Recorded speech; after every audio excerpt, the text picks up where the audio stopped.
twitchy. It doesn't look like the picture. You're right. Actually, he has his hand like this. Everything better? Does it matter? Well, in 2010, it was like this. In 2013, it's like this. It doesn't matter, personally. That won't make you fail. Okay. So let's be consistent with your book. Okay. So you have one hand here, and it's stabilizing the humerus. Now, the other hand grabs the radius, and then you palpate it. A couple things I noticed. Some of you take this radial head and you go, okay? Think about like oscillations. Maybe you just want to grab it a little bit, little wiggle, a little more wiggle, and it's just wiggling up and down, okay? Think about moving into it like that. That might be a little bit more helpful for you. All right, let's say you determine there's a decreased joint play that, so you say, hey, something's decreased here. Which one would be decreased if the patient lacks extension? Dorsal or ventral? Oh no, not this again. Okay, so you only have, you can just guess. That's the first thing to do. Dorsal. Okay, well, or you could say, what's concave and what's convex? We didn't really talk about this. What's convex in this joint?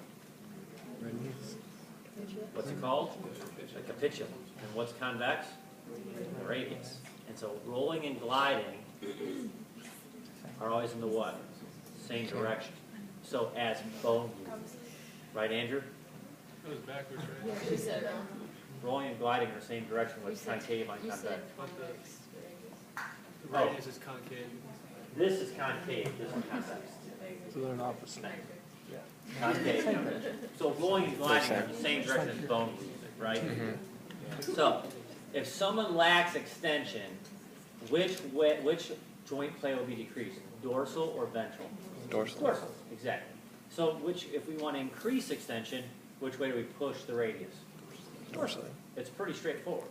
So if you look at your book, you're going to notice what he's doing is he's stabilizing the humerus for the mobilization, which is the next picture, which I can't know. 21B. Which one is it?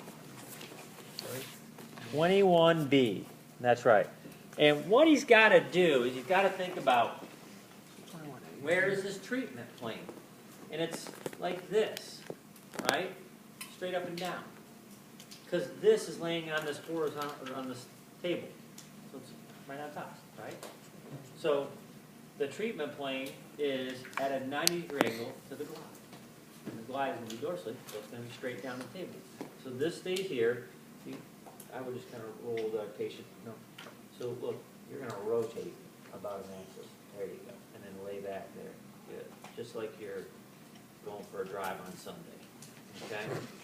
All right, then I'm going to take my other hand and I'm going to come right up over top of this thing. I want to go straight down to the table if I can, and the radius, and I'm going to glide it dorsally. And that's it for that mobilization. Straight down. And you just have to just drop your shoulder. Okay? You could do oscillations. You could do a sustained hold. What do we do when we want to increase the person's extension? Take this wedge, kick it out a little more, or take it away and use a pillow or a towel and let them do what? Lay back a little bit more. Good. Make sense? Until we get them what?